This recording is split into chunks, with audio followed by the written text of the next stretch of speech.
Here in the U.S., our democracy, which includes much debate about many issues, sometimes features political leaders in the U.S.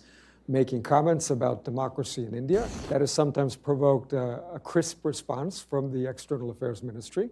Foreign interference is foreign interference. Look, you have every right to comment, but I have every right to comment on your comment. So don't feel bad when I do. The U.S. and India are among the world's leading countries with democratic forms of government. And here in the U.S., our democracy, which includes much debate about many issues, sometimes features political leaders in the U.S. making comments about democracy in India. And that has sometimes provoked a crisp response from the External Affairs Ministry, perhaps pointing out that there are members of the Indian diaspora in the U.S. that might have concerns or complaints about racism or about gun violence. I wonder how you think about that dynamic and what potential possibilities you might see for constructive dialogue between the U.S. and India on these issues. You know, there's one, the reality, and two, the handling of the reality. What's the reality? The reality is the world is very globalized, and as a result, the politics of any country doesn't necessarily stay within the national boundaries of the country. Now, the United States, of course, makes a special effort to ensure it doesn't. You know, that's part of how you've conducted your foreign policy over many years. Now, in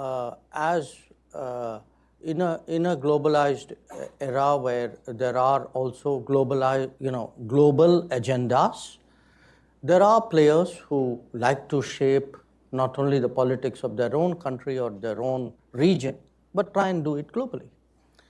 And, you know, social media, economic forces, financial flows, all these give you opportunities to do that. How do you shape the narrative?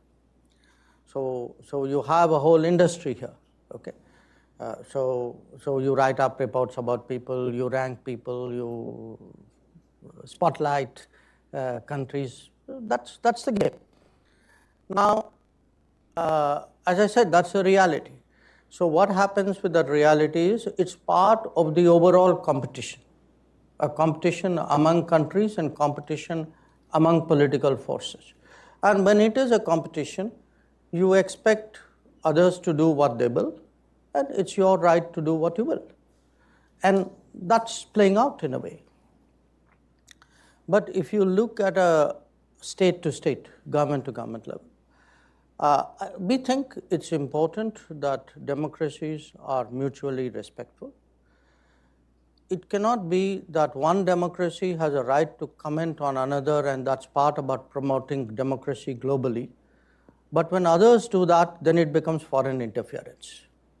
You know, foreign interference is foreign interference, irrespective of who does it and where it is done. So it's a testy area.